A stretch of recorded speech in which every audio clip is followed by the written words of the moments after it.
अस्सलाम वालेकुम वरहमतुल्लाहि वबरकातुहू। कैसे हैं आप सब? खैरियत से हैं? ठीक हैं? पाकिस्तान के आर्मी चीफ जनाब आसिम मुनीर साहब, हाफ़िज़ आसिम मुनीर साहब ने स्टूडेंट्स की एक बड़ी गैदरिंग से मुलाकात की।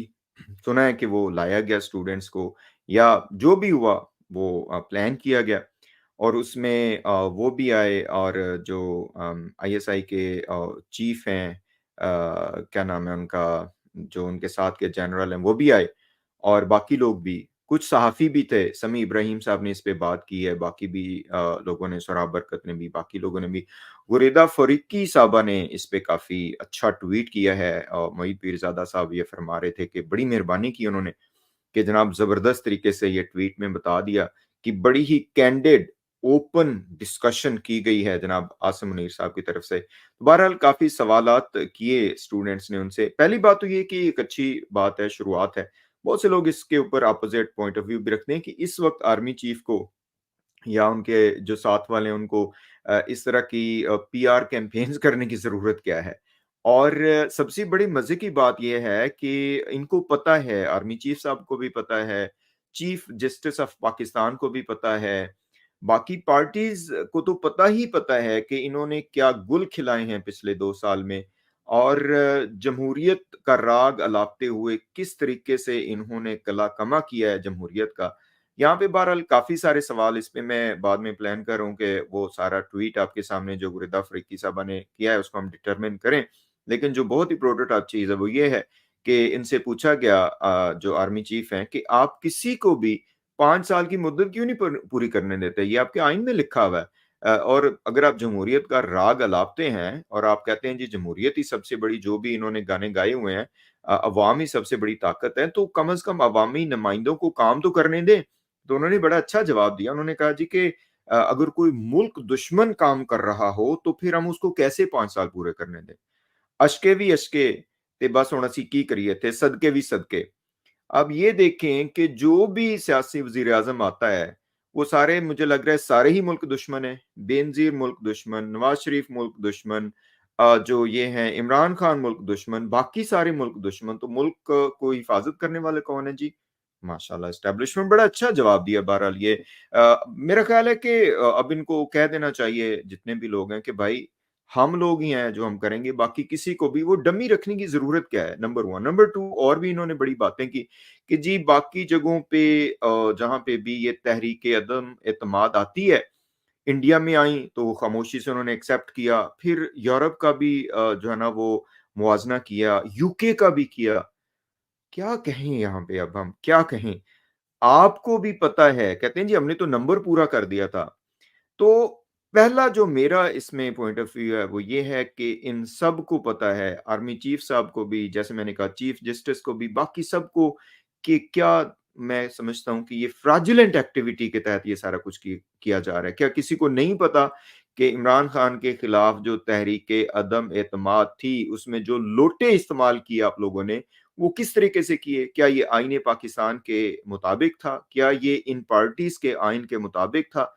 किस तरीके से डिरेल किया सारा सिस्टम, ठीक है? चलें, लोगों का यहाँ पे मुस्लिम लीग नून वालों का रोना-धोना ये है कि नवाज़ शरीफ के साथ भी यही किया गया था।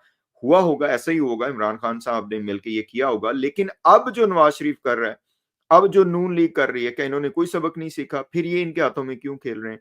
और सबसे बड़ी बात ये कि जो हमारे आर्मी चीफ साहब हैं, उनकी रिस्पेक्ट हर चीज़, चीफ जस्टिस की भी बड़ी वो, हम तो जी सदके-सदके जाइए, वारी-वारी जाइए ते सैल्यूट मारेंगे असी।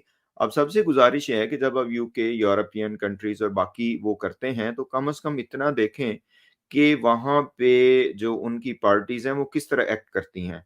मतलब ये जो अभी इन्होंने फैसला किया चीफ जस्टिस साहब ने जमहूरियत के नाम पे, कि किसी पार्टी में अगर इलेक्शन नहीं होंगे तो वहाँ अथॉरिटेरियन आ जाएगा। क्या कि चीफ जस्टिस जो हैं अपना, जो क्या नाम है, कि चेहरा आईने में देख के कह सकते हैं कि इन्होंने इंसाफ किया है? क्या पाकिस्तान में किसी भी बड़ी और जो पार्टी है उसके इन्होंने इस तरह से स्क्रूटनी की है? तो पागल ना बनाएँ लोगों को, यूके की ज़रूर एग्ज़ाम्पल्स दें, सब कुछ करें। जो कहर आप लोगों ने अभी जो है ना वो लोगों के ऊपर नाज़िल किया हुआ है, और जो आपने कहा हुआ है कि जी ये सड़कों पे क्यों निकल रहे थे, ये कुछ क्यों नहीं कर रहे थे। एक और सबसे बड़ी मुनाफ़िकत की मैं समझता हूँ एग्ज़ाम्पल ये है कि अभी ये जो पीटीआई के उम्मीदवारों को निशानात दिए गए, किसी को बैंगन, किसी को कद्दू, किसी को बकरी, किसी को चारपाई, किसी को छड़ी, किसी को प्याला, किसी को कुछ और सुना है वो बैंगन ही अब इनके सर पड़ गया है, ठीक है? तो बात करने की ये है कि इस वक़्त मुनाफ़िक़त का ज़माना नहीं है, मैं यही कहना चाहूँगा। इस सारे मसले पे शुरू से ही हमारा जो ख़्याल है, जो हम लोग कवरेज करते रहे हैं और अब भी कर रहे हैं, the most important thing is our country और उसके साथ जो खिलवाड़ हो रहा है, वो है। और साथ-साथ ये इम्पोर्टेंट हमारी तरफ से मैसेज है कि this is a different era, this is a different time. आपने सब कुछ कर लिया। आपने इन लोगों को जेलों में बंद कर दिया, आपने नौजवानों को पता नहीं क्या कुछ किया, ख़वातीन की वो इज़्ज़त जो है ना आपने क्या अब हम बात करें, वो की कि वो शायद पाकिस्तान की तारीख़ में ऐसा नहीं हुआ। और उसके बाद इंटरनेट बंद कर, हर चीज़ बंद कर, अदालतों से पाबंदियाँ लगवा, सब कुछ कर, लेकिन फिर भी अब आप जो है ना वो क्या कहते हैं कि आप में हौसला नहीं है, लोगों को जो है ना वो फ़ेस करने का। तो इसका मतलब ये है कि आपने कुछ गलत किया है। तो ज़माना है ये बदल चुका है। इन्फॉर्मेशन का जो टाइम है वो डिफरेंट है। This is not the formal media time, this is informal media time what I wanted to say here. तो मेहरबानी करें, ये जो मुनाफ़िक़त है उसको छोड़ें, मुल्क के बारे में सोचें। अगर आप वाक़ई चाहते हैं कि सियासी निज़ाम ही आपके मुल्क की बका है तो आने दें। ये थोड़ी फ़राख़दिली दिखाएँ, ये खुद को ही कस्टोडियन ना समझें। इस कस्टोडियनशिप में बहुत ज़्यादा नुकसान हुआ है पाकिस्तान का और आप सबको पता है कि क्या नुकसान हुआ है। पाकिस्तान अगर 2 लख़्त हुआ है, 2 टुकड़े हुए हैं, तो उसमें भी बहुत से जो है ना वो फैक्टर्स हैं और वो पता है एस्टेब्लिशमेंट को पता है कि वो क्या फैक्टर्स हैं। आपका इस हवाले से क्या ख़्याल है बताइएगा? अस्सलाम वालेकुम व रहमतुल्लाहि व बरकातुहू।